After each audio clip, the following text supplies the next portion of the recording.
अभी मौलाना लोगों ने वो डीजे बीजे तो बंद करा दिया, तो अब मंगनी में चालू કર્યું, एक सोफा आ बाजू ने एक सोफा आ बाजू, एक बाजू वरराजो बे, यानी मंगनी हो रही है, अभी वरराजा तो बना भी नहीं वो, आ बाजू छोकरो ने आ बाजू बेन। હવે તો સાઇન સિસ્ટમ ચલી है, यानी स्टेज ઉપર બેઠા બેઠા સાઇન કરાવે। હું તો ઈસુભાઈને કહું છું કે સમાજમાં આ વસ્તુ બંધ કરાવવી જોઈએ અને આનું બહુ મોટું નુકસાન થાય છે અને આપણે સમજતા નથી। જે અનવરિયા બધા હોય ને એ બધા એક સાઈડ હોય, આ બાજુ સહેલીઓ હોય, કોમની દીકરીઓ હોય અને બધા આપણે બેઠીને જોતા હોઈએ સ્ટેજની બહાર। अपनी गैरत मरी गई है।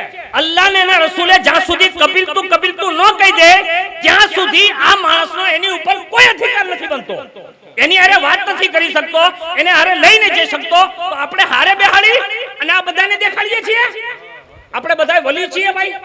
अरे भाई હું કદાચ તમારી મંગણીમાં આવી ગયો હોય તો હું કોઈ વલી થોડો છું, આપણે બધા વલી નથી, આપણી બધાની નિગાહ છે ને, આપણે બધાની નિગાહ છે અને બાકાયદા આપણે નફ્સ વાળા જ છીએ, આપણા નફ્સ મરી ગયેલા નથી। એટલે કોકની બેન દીકરીને બધાને સરે આમ લાવીને બેહાડવી એ આપણી ગેરત આપણને કામ ન કરવી જોઈએ, એ આપણે એનાથી બચવું જોઈએ અને આ સમાજમાં લાગુ કરવું જોઈએ। હું નથી કહેતો કે ખાલી ગાંચી સમાજમાં, આપણા બધાની અંદર જ્યાં જ્યાં પણ કોઈ ખોટી વસ્તુ થતી હોય ને એનો હું નથી કહેતો કે એલર્ટ मतलब विरोध करो, कम से कम आहिस्ता आहिस्ता तो करो, यानी उसको कम करते जाओगे ना तो अल्लाह ताला सादगी वाले निकाह अता फरमाएगा। आज हमारे यहाँ आप देख ले, जो गरीब मानस होय ने एने बिचारीना दीकरी परणावी होय ने तो ये बिचारो व्याजवा पैसा दे, એટલો ખર્ચો થાય છે। અરે ભાઈ મિનિમમ ખાલી આપણું સમાજ મોટું છે ને એકબીજાની અરે સમાજના બીજા લોકો અરે આપણો સંબંધ હોય છે ને, કોઈ કુરેશી છે, કોઈ કસ્બાતી છે, કોઈ સાદાત છે, કોઈ શેખ છે, બધા અરે સંબંધ છે, એને આપણે દાવત દી। હજાર હજાર માણસોનું, 2000 3000 માણસોનું ખાવાનું એ બિચારો ગરીબ માણસ ક્યાંથી લાવે? આ તો ઠીક છે કે હારા માણસો હોય તો એ સામેથી કહી દે કે ભાઈ અમે એટલા બધા નીલાવીએ, તું ટેન્શન ન લેતો, તો એ બિચારા દીકરી વાળાને થોડુંક ઓલું પડે, નકર બીજાને તો હેરાન થઈ જાય બિચારા। એટલે આ બધા ખર્ચા છે ને એ કોઈ મા બાપ ઉપર ફર્જ વાजिब નથી। हमारे यहाँ तो ये हुक्म है कि ज़ियारत और चहलुम भी फर्ज वाजिब नहीं है दिन में, हम इसको भूल गए। हम लोग खाली मंगनी में इतना खिला दे रहे हैं, निकाह में इतना खिला दे रहे हैं, खतना में अकीका में इतना खिला दे रहे हैं। लोग बेचारे जो है ना मुंह दिखाने के काबिल नहीं रहते, इतना व्याजवा पैसा ले लेते लोग। खुदारा कोशिश कीजिए, अल्लाह अगर तौफीक दे किसी को व्याजवा पैसा न दे आप और न कोई व्याजवा पैसा लें, बल्कि हमदर्दी पैदा करें। जब से ये सूद का कारोबार शुरू हुआ ना, लोगों ने देना बंद कर दिया, हमदर्दी बंद हो गई। अगर अल्लाह ने तौफीक दिया, आप बड़े मालदार है, आपके भाई के घर पे अगर शादी है बच्ची की और वो जरूरतमंद है तो आप दे दें उसको, आप उसकी मदद कर दें, अल्लाह आपको और ज्यादा अता फरमाएगा। ये चीजें जो है करने से फायदा क्या होता है मैं आपको बताऊं। निकाह हुआ सादगी से, अब सादगी का निकाह का मतलब ये हुआ मस्जिद में निकाह होना चाहिए। ये हम अपनी आसानी के लिए जमात खाने में रखते हैं, कोई गुनाह नहीं है, लेकिन बेहतर तरीका यह है कि चंद लोगों के साथ मस्जिद में निकाह करा दो, ताकि आपको बहुत बड़े मंडप घर पे लगाने की जरूरत नहीं है और बहुत बड़ा खर्चा करने की जरूरत नहीं है। आसानी से आप चंद लोग भी जाके निकाह पढ़ सकते हैं। हमारे यहाँ दिन में 2 गवाह, 1 वकील और जो निकाह पढ़ाने वाला काजी, और घर के चंद लोग हो तो निकाह हो जाता है। हमारे यहाँ तो हम ये समझते हैं कि जहाँ सुधी आखू गाम न આવી જાય ત્યાં સુધી નિકાહ नहीं થાય। ये गलत प्रथा है, ये गलत है, ये रस्म ही खोटी है। अब फायदा क्या होगा सुने, सादगी से निकाह करने का। सादगी से निकाह करने का फायदा ये होगा कि उसका जो खर्चा कम होगा, तो 9 महीने के बाद या 1-2 साल के बाद उसकी जो औलाद होगी ना, तो कम से कम उसकी तालीम और तरबियत और एजुकेशन के लिए वो माँ बाप अपने बच्चे के लिए खर्चा कर सके। वरना आज आप देख लें, ઈસુભાઈ હમણાં માશાલ્લાહ ગુલિસ્તા માટે એક ફેરું એલાન કરાવ્યું હતું અને મને બહુ ખુશી થી મેં સાંભળ્યું એ જલસામાં નતો કે ભાઈ સ્કૂલમાં જે આગળ વધવા માંગે એનો ખર્ચો અમે દેશું। यानी ये हमदर्दी है कौम के बच्चों के साथ। आज हमारे यहाँ जितनी स्कूलें चल रही है ना, आप देखिए वो बच्चे बेचारे फीस नहीं भर पा रहे हैं, क्योंकि बेचारा वो शादी में इतना खर्चा कर डालता है तो मतलब बच्चे बड़े हो जाते हैं, वो अपने पैरों पर खड़ा नहीं हो सकता। कम कीजिए, कम खर्चा जितना करोगे ना, हुजूर ने फरमाया सबसे बेहतरीन निकाह वो है जिसमें खर्चा कम हो और अल्लाह उसमें बरकतें देता है। आगे सुनिए एक हक और, अपनी बीवी के साथ अदल करें। अब अदल कैसे होगा, एक तरफ माँ है एक तरफ बीवी है, अब दोनों को बैलेंस कैसे रखें। तो हमारा दीन देखिए कितना हसीन है, उसने बैलेंस रखने का जो तरीका बताया वो ये बताया कि जब फर्स्ट नाइट हो, तो हमारे यहाँ तो अनवर क्या सिखाते वो तो मैं नहीं बताता, लेकिन अल्लाह बेहतर जाने क्या सिखाते हैं, लेकिन मैं आपको एक दीन का उसूल है ये कि जब भी पहली रात हो, अपनी बीवी से मुलाकात हो, तो शुक्राने के बाद, यानी शुक्राने की 2 रकात पढ़ने के बाद उससे पहली जो गुफ्तगू करें वो यूं करें कि अल्लाह और उसके रसूल ने मेरी जिंदगी में मुझ पर अल्लाह उसके रसूल के बाद मुझ पर सबसे बड़ा हक अगर किसी का है तो वो मेरे माँ बाप का है। ये किसको बताएं? अपनी घर वाली को बताएं। और उसके बाद ये कहे उसे कि आप मेरे निकाह में आइए, अब आप पर ना आपके माँ बाप का हक है ना आपके भाइयों का हक है, अब आप पर सबसे बड़ा हक अल्लाह ने मेरा रखा। यानी ये बैलेंस है, ये तरीकेकार है। उसे ये सिखाना पड़ेगा और बताना पड़ेगा। अगर हम बताते हैं और उसके बाद भी अगर कोई हठधर्मी करता है तो उसका अपना कसूर है, लेकिन ये दीन ने ये रसूख दिया है। और दूसरी बात एक बता दूं, शादी के बाद जिसकी बेटी भी ब्याह कर हम लाएं उसके साथ अच्छा सलूक का हुक्म है, अदल करने का हुक्म है। हुजूर ने ये इरशाद फरमाया। और अदल कैसा किया जाए तो सुनिए, हुजूर सल्लल्लाहु अलैहि वसल्लम ने कमोबेश 11 शादियां फरमाई। ये हुजूर का खस्सा है, यानी हुजूर ने ये अपनी शान फरमाई। लेकिन लिखा है कि हुजूर के बारे में जब भी किसी बीवी से पूछा ना कि हुजूर कैसे हैं, तो उन्होंने हमेशा हुजूर के अखलाक की तारीफ की, यानी उनका किरदार बताया। एक मरतबा किसी ने हजरत आयशा से पूछ लिया कि आप 11 लोग हैं तो हुजूर बैलेंस कैसे करते हैं, यानी सबके साथ अदल करते हैं, तो उनका अखलाक और किरदार है कैसा? तो हजरत आयशा फरमाती है, भाई तूने कुरान पढ़ा है? कहा का ये सारा मुकम्मल कुरान ही रसूलुल्लाह का अखलाक है। यानी अब कुरान ने जो हुक्म दिए और जो बातें इरशाद फरमाई ये रसूलुल्लाह ने करके दिखाई, इसलिए बीवी के साथ अदल का हुक्म है। छठा हक, अपनी बीवी के साथ ज्यादती ना करें। ज्यादती में याद रखिए गाली नहीं दे सकते आप।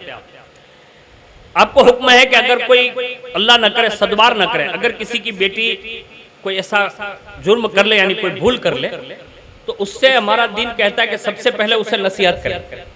दूसरे नंबर में इरशाद फरमाया जो कुरान का उस्लूब है कि उससे थोड़ी सी जुदाई यानी बिस्तर अलग करें। अगर फिर भी ना समझाएं तो जो तंबीह के लिए मारने का हुक्म दिया तो हुजूर ने फरमाया उससे मिसवाक यानी लकड़ी का मतलब इशारा किया, मिसवाक के जरिए उसे तंबीह करें। बस ये 3 स्टेप कुरान ने बताया।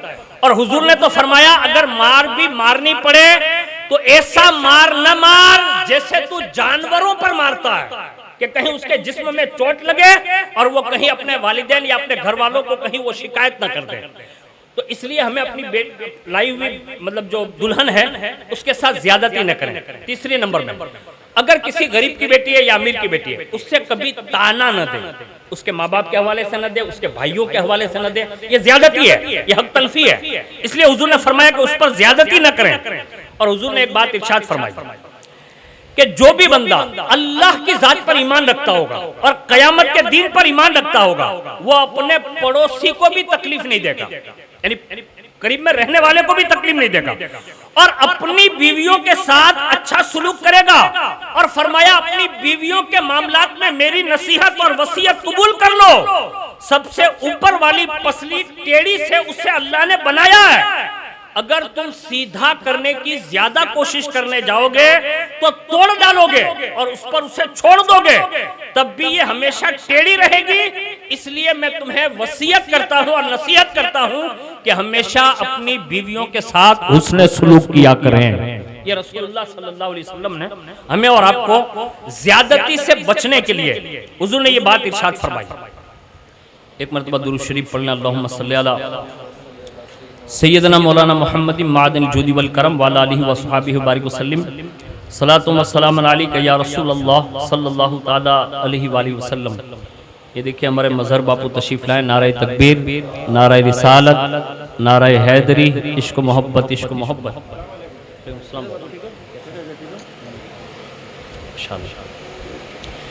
एक मरतबा दुरूद शरीफ पढ़ लें, अल्लाहुम्मा सल्ली अला सैयदना मौलाना मोहम्मद मादन जूदी वल करम वाला आलिहि व सहाबिहि बारिक वसल्लम सलातु व सलाम अलैका या रसूल अल्लाह सल्लल्लाहु ताला अलैहि वसल्लम।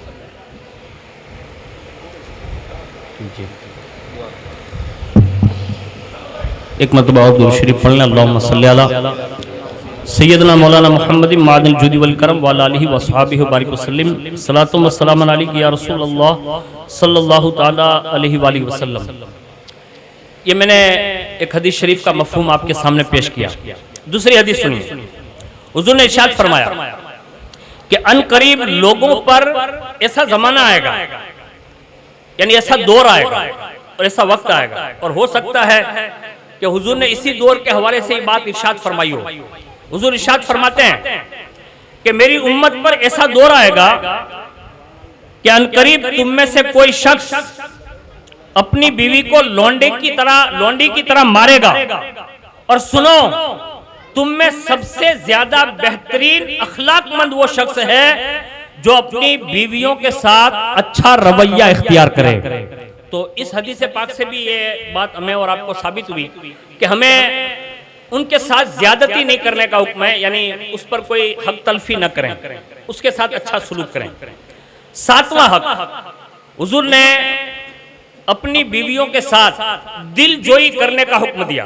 अब दिल जोई यह है कि उससे कोई ना कोई काम के जरिए खुश करने की कोशिश करें, राजी रखने की कोशिश करें, और वो जब भी आपको मौका मिले तो आप अपनी बीवी से जब गुफ्तगू करें तो कोई ऐसा जुमला कह दे जो उसके दिल को खुशी और फरहत से भर दे।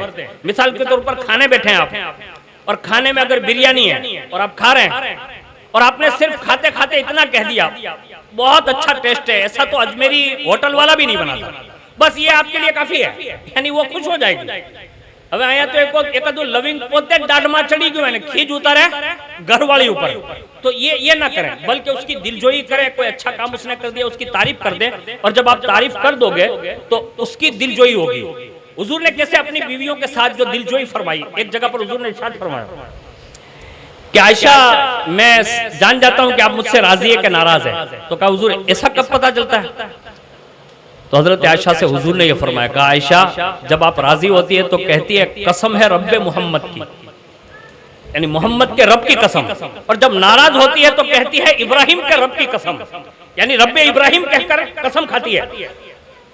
तो हजरत आयशा हंसते हुए कहते कि या रसूलल्लाह, खाली नाम तब्दील होता है, मेरे दिल में आपके मोहब्बत कम नहीं होती। यानी ये दिल जोई है, एक दूसरे के साथ गुफ्तगू करते करते आया तो अजय घर में आए तो छोकरो आम भागे, छोकरी आम भागे, घरवाળી बिचारी जल्दी हाडलो लेन क्या હતા કે કેમ એ કે હાવજ આવ્યો, એલા હાવજ નથી, એ કોઈ દીપડો નથી, અને આપણે એવું બનવાની જરૂર નથી હાવજ ને દીપડો।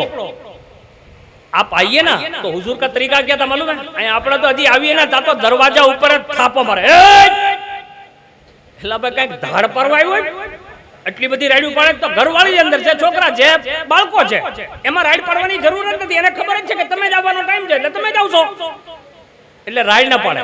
बल्कि हुजूर ने फरमाया जब घर में दाखिल हो ना तो मुस्कुराते हुए अपनी बीवी बच्चों को सलाम कर लो, ये हुजूर ने इरशाद फरमाया। और दूसरी जगह पर है कि जब सलाम कर लो उसके साथ सूरह इखलास पढ़ लो, यानी कुल हु अल्लाह शरीफ पढ़ो। हुजूर फरमाते हैं जो बीवी बच्चे को सलाम करे और कुल हु अल्लाह शरीफ घर में पहुंचकर पढ़े, अल्लाह ताला उसके लिए रोजी के दरवाजे खोल देता है। ये हुजूर का तरीका है। आज हमारे यहाँ ये सब सिस्टम जा चुकी है, हमने तो सीरियलों से सब सीख लिया, यूट्यूब से सीख लिया, तो ऐसा लगता है कि मानस ये सोच रहा है कि मारी थी वधारे खींचवाड़ो आखा समाज में कोई नहीं, અને ઘરવાળી એમ વિચાર કરે કે મારથી વધારે ખીચવાળી કોઈ નથી। એ બે હામા લોખંડ ટકરાય ને એમાં કાંક ને કાંક મતલબ નુકસાન થાય છે, એટલે એનથી બચવા માટે આપણી ઘરવાળી હારે આપણે દિલજોઈ કરવી જોઈએ। आगे सुनिए दूसरी बात जो हुजूर ने 8वां हक बयान किया, वो 8वां हक ये है, कभी भी अपनी होने वाली बीवी पर बदगुमानी न करें। मैं उसका एग्जाम्पल समझाता हूं, आप समझदार लोग हैं, हया के पर्दे में कह रहा हूं। मिसाल के तौर पर बीवी को देख लिया कि वो फोन पे गुफ्तगू करे और आप आ गए, आम टूंडो हलावा में, ये बदगुमानी। अरे भाई जब आपकी बीवी है, अगर वो फोन पे बात कर रही है तो आप खाली इतना तो पूछे कि किससे बात कर रही है। अगर वो कहते कि मेरा भाई था या मेरी बहन थी या मेरे वालिद साहब थे, तो वो गुमान जो बुरा होने जा रहा था ना वो खत्म हो गया। आज हमारे यहाँ मतलब लोग इसी बदगुमानी में रिश्ते तोड़ रहे हैं। मैं हुजूर के जमाने की एक मिसाल पेश कर रहा हूँ कि हुजूर ने कितने अच्छे पैराए में और किस उम्र में हुजूर ने ये बदगुमानी दूर करने का तरीका बताया। एक साहबी रसूल हाजिर है, अर्ज करते हैं या रसूल अल्लाह, मेरी बीवी के यहाँ लड़का जन्म लिया यानी बेटा हुआ। हुजूर ने फरमाया अच्छी बात है। तो कहा हुजूर वो जो बेटा हुआ ना, कहा हाँ, कहा वो मेरी तरह लगता नहीं है। अब कितनी बड़ी बदगुमानी है, ये जुमला हदीस शरीफ है और ये हदीस शरीफ बुखारी शरीफ में है। अब वो सहाबी है, वो अर्ज कर रहे हैं कि या रसूल अल्लाह वो लड़का जो है ना वो मेरे जैसा दिखता नहीं है। अब हुजूर ने फरमाया भाई बैठ जा, उसको बिठाया, समझाना था ना तो बिठा दिया। बिठाने के बाद हुजूर ने फरमाया भाई ऊंट बूट रखे कि नहीं, यानी ये ऊंट जो होते हैं ना वो रखते, अरब के लोग रखते थे उस जमाने में। तो कहा रखता है कि नहीं? कहा हाँ। कहा वो कैसे होते हैं, यानी एनो कलर केवो होय? ठीक है हुजूर, मेरे पास जो ऊंट होते हैं ना उसका कलर सुर्ख यानी लाल है। उस जमाने में सुर्ख ऊंटों की बड़ी कीमत होती थी। तो कहा मेरे पास सुर्ख ऊंट है। तो हुजूर ने फरमाया क्या उस ऊंट के अंदर यानी बच्चे जो जन्म लेते हैं उसमें कभी खाक छतरी ऊंट भी होते हैं, यानी मिट्टियाले होते हैं, यानी मिट्टी जैसा रंग भी होता है? तो उन्होंने कहा हाँ। तो हुजूर ने फरमाया जब ऊंट सुर्ख है, ऊंट का रेवड़ जो है वो सुर्ख है, अब उसमें जो बच्चा पैदा हो रहा है वो मिट्टियाला कैसे हो गया, यानी वो मिट्टी कलर का कैसे हो गया? तो कहा हो सकता है कि वो ऊंट या ऊंटनी की रग ज्यादा खींच जाती है तो फिर वो शक्ल उसकी तरफ माइल हो जाती है। तो हुजूर ने फरमाया जैसे ऊंट की रग खींच जाने से उसकी शक्ल या उसका कलर बदल जाता है, ऐसे ही इंसानों में जो बच्चे होते हैं अगर मियाँ बीवी में से अगर मर्द की तरफ माइल रग खींचती है तो वो किसी खानदान का शबीह पैदा होता है, और अगर औरत की रग ज्यादा खींचती है तो उस खानदान का रंग वो अपना लेता है। यानी हुजूर ने ये खुलासा करके हमें और आपको कयामत तक के लिए अपनी बीवी बच्चों के लिए बदगुमानी से हुजूर ने बचने का बेहतरीन नुस्खा अता फरमाया। आखिर में जाते जाते ये बात अर्ज करता हूँ, और आपके यहाँ माशाल्लाह अच्छे समझदार लोग हैं तो ऐसा करते ही हैं, लेकिन हर जगह करते हैं, लेकिन कभी कभी ऐसा होता है कुछ सिस्टम बने होते हैं तो मालूम नहीं होता तो वो हो जाता है कभी कभी। हमारे यहाँ मेहर होता है, मेहर निकाह के वक्त। तो इस वक्त यानी फी जमाना 2026 12 तारीख में सोने के भाव के हिसाब जो है वो आसमानों को छू रहे हैं, और अभी तो प्रधानमंत्री ने ऐलान भी कर दिया कि खरीदता नहीं। हाँ वो सिस्टम बनी हुई है, लोग मतलब डर रहे हैं अभी। वो उन्होंने क्यों किया होगा वो तो उनकी मन की बात है तो वो मन में ही रखेंगे।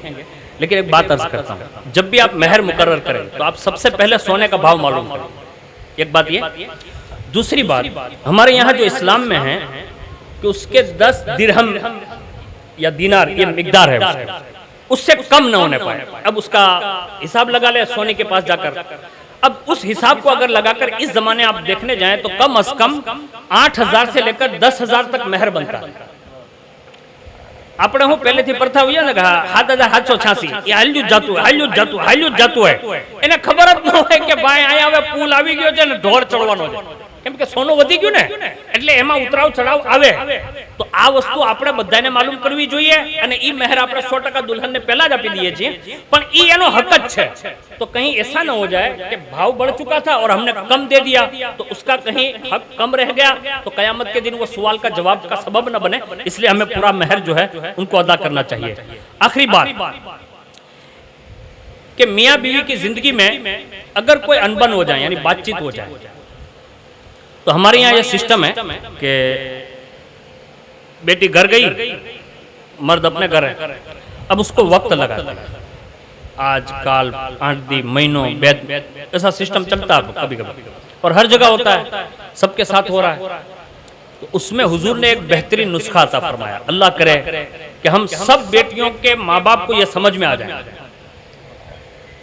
हुजूर सल्लल्लाहु अलैहि वसल्लम कायनात के वो बाप हैं, यानी कायनात के वो बाप हैं कि अल्लाह ने जिनको डायरेक्ट अपने फजल से अपने करम से पूरी कायनात का मालिक को मुख्तार बनाया। अब इससे बड़ा तो कोई नहीं है, अल्लाह के बाद रसूलुल्लाह से बड़ा कोई नहीं है। इतने बड़े बाप होने के बावजूद भी एक बार अपनी बेटी के घर गए। हमारे यहाँ तो होता ये सिस्टम बहुत जोर पकड़ी गई कि हम पप्पा दीकरी ने घेर आवता ज नहीं। मैं कहता भाई दीकरी नहीं जाता के लाज लगे ना, अपने दीकरी थोड़ा जवान हो। अरे बाहर बाहर बेटी के घर जाना ये रसूलुल्लाह की सुन्नत है। हम लोगों ने इसको एक समझ लिया, हमें थोड़ा जाइए भाई तुम्हारे जવું જોઈએ, દીકરી દીધી ને એટલે આપણે જવું જોઈએ, અને रसूलुल्लाह ની सुन्नत है। हुजूर गए और जैसे हजरत फातिमा के घर गए तो हजरत फातिमा रदी अल्लाह ताला अन्हा की आदत थी कि जब हुजूर को देखती ना तो खड़ी हो जाती, यानी खड़े होकर हुजूर का एहतराम करती, हुजूर को अपनी जगह पर बिठाती, हुजूर का हाथ चूमती बिठाती। तो हुजूर ने पूछा कि अली कहाँ, यानी जैसे घर में अंदर कहा अली कहाँ, तो कहा हुजूर कुछ बातचीत हो गई, यानी आपस में बातचीत हुई, तो थोड़े से नाराज हुए और घर से भी बाहर ही निकले हैं और कहीं नहीं गए होंगे। ये देखिए हजरत फातिमा का मतलब कॉन्फिडेंस, यानी यकीन देखिए अपने शौहर पर, और कहीं नहीं गए होंगे, वो मस्जिद में ही होंगे। अब हुजूर ने सीधे हुजरे से निकलकर मस्जिद नबी में गए, वहां देखा ना तो मौलाए कायनात है, यानी जो कायनात की विलायत का धनी है, मस्जिद में मिट्टी पर ऐसे तकिया हाथ का लगा कर ऐसे लेटे हुए हुजूर गए और जाते हुजूर ने ऐसे हाथ पकड़ा और फरमाया कुम या अबा तुराब, यानी ए अबू तुराब, यानी मिट्टी के बाप उठो। हुजूर ने हाथ पकड़ा, सीधे हजरत फातिमा के घर ले गए और दोनों को बिठाया और बातचीत की और एक दूसरे की फजीलत बयान की। यानी अपनी जबान में यूं कह ले कि जैसे मैंने हुकूक बयान किया ना, ऐसे हुजूर ने एक दूसरे के हुकूक बयान किए और फिर हुजूर ने ऐसे हाथ उठाए कि अल्लाह अली और फातिमा के दरमियान मोहब्बत अता फरमा दे। હવે આ રિવાયતથી મને આ સમજમાં આવે, પછી અલ્લાહ બહેતર જાણે જેને જે સમજવું કે પોતાની દીકરીનો કોઈ મસલો હોય તો પોતાના બાપને જ ખુદ કોશિશ કરવી જોઈએ। ये सबसे बेहतरीन पहलू है हुजूर की हदीस का। दूसरी रिवायत पढ़ देता हूं जिससे आपको ये और बात समझ में आए। जिनकी बेटी है, मिसाल के तौर पर किसी की बेटी अपने लाए और वो बेटी अपने माँ बाप के यहाँ गई। अब हुजूर ने उस वक्त कैसा इंतजाम फरमाया? ये तो मौला अली चले गए थे घर से। अब एक मरतबा बातचीत हुई ना, तो हजरत सैयदा फातिमा ने कहा कि अली मैं अपने बाबा के घर जा रहा हूं। अब सैयदा कायनात मौलाए कायनात है, दोनों को हुजूर ने परवान चढ़ाया। बातचीत हो गई तो कहा कि मैं हुजूर के दरवाजे में जा रहा हूं। तो बेटे बेटे क्या कहते हैं मालूम है? फातिमा जाओ, लेकिन अली के बिना दरवाजा नहीं खुलेगा। ये जुमला देखिए मौलाए कायनात का। ऐसा कॉन्फिडेंस हमें भी अपने दामादों के ताल्लुक से होना चाहिए। फौरन कहा जाओ, दरवाजा मेरे बिना नहीं खुलेगा। जब सैयदा कायनात गई, अब जाहिर सी बात है कि हुजूर के पास जब आती थी तो हुजूर खुद खड़े हो जाते थे। अब दरवाजे पे दस्तक, दरवाजा बंद है, दरवाजे पे दस्तक। हुजूर ने पूछा कौन? तो कहा फातिमा। हुजूर का अंदाज देखिए, हुजूर ने फरमाया कौन फातिमा? अब रिश्ता बताने की बात आई। पहला तो नाम बताया खुद का, तो कहा मोहम्मद की बेटी फातिमा। तो हुजूर ने फरमाया कौन मोहम्मद? अब दूसरा रिश्ता बताया, कहा इमाम हसन और इमाम हुसैन की मां फातिमा। ये रिश्ता बताया। तो हुजूर ने फरमाया कौन इमाम हसन और इमाम हुसैन? ये जुमले देखिए हुजूर के, तरबियत है ना, बेटी की तरबियत है। तो कहा कौन हसन और हुसैन? जब ये सुना ना तो हजरत फातिमा सहम गई, सख्ता तारी हो गई। कहा हुजूर ना मेरा नाम सुनकर बात करते हैं, ना अपना नाम सुनते हैं, ना इमाम हसन और इमाम हुसैन का नाम। अब जो असल रिश्ता था वो बाकी था। तो उनकी जबान से ये जुमला निकला, कहा अली की बीवी फातिमा। अभी ये जुमला कहा, मौला अली ने पीछे हाथ रखा और यहाँ रसूलुल्लाह ने दरवाजा खोल दिया। यानी दरवाजा खुल गया और हुजूर मौलाए कायनात के दरवाजे में दोनों के साथ मतलब मुस्कुराते हुए दाखिल हुए और फरमाते जाते फातिमा देखा मेरा नाम लिया तो दरवाजा खुला। तो अब हमें और आपको कभी कभी अपनी बच्चों के मामलात में जल्दबाजी से काम नहीं लेना चाहिए, बल्कि उसको थोड़ा संजीदगी से अगर हम और आप ये काम करेंगे। आप समाज का बड़े लेवल पे काम नहीं करते, इसलिए आपको और हमें पता नहीं होता। समाज के जो पीराने इज़ाम हैं, जो आगेवान हैं, जो सादात हैं और जो बड़े उलमा होते हैं, उनको आप पूछें तो उनको पता चलता है कि रोज़मर्रा के लिए अक्सर व बेशतर घरों की यही कहानियाँ इन लोगों के पास जाती और आती रहती है। वो कोशिश करते हैं, बैठक करवाते हैं, पंच को बुलाते हैं, रिश्तेदारों को बुलाते हैं, समाधान कराते हैं। कोशिश कीजिए, ये ऐसा मुकद्दस रिश्ता है जो अल्लाह उसके रसूल की तरफ से है, और इसको अगर सादगी के साथ, संजीदगी के साथ अगर करोगे और निकाह में जितना सस्तापन लाओगे और सादगी लाओगे तो अल्लाह ताला इन निकाहों की बेशुमार बरकतें अता फरमाएगा। मैं निकाह की तकरीब में हाजिर तो हो गया हूँ, लेकिन मैंने आते ही ये जिक्र तो कर ही दिया था। मैंने आज सुबह में ही सुना कि इसी परिवार में से एक छोटा सा फूल जो है तवक्कल परिवार में से, वो हमारी नज़रों से ओझल हो गया। हम दुआ करते हैं कि अल्लाह ताला उस बच्चे की हतमी मग़फ़िरत फरमाएं और बिलखुसूस सैयदा कायनात और मौलाए कायनात के सदक़े में अल्लाह ताला उस फैमिली को, इस बच्चे का नेमुल बदल अता फरमाए और अल्लाह ताला उनकी वालिदा को, उनके वालिद साहब को और पूरे परिवार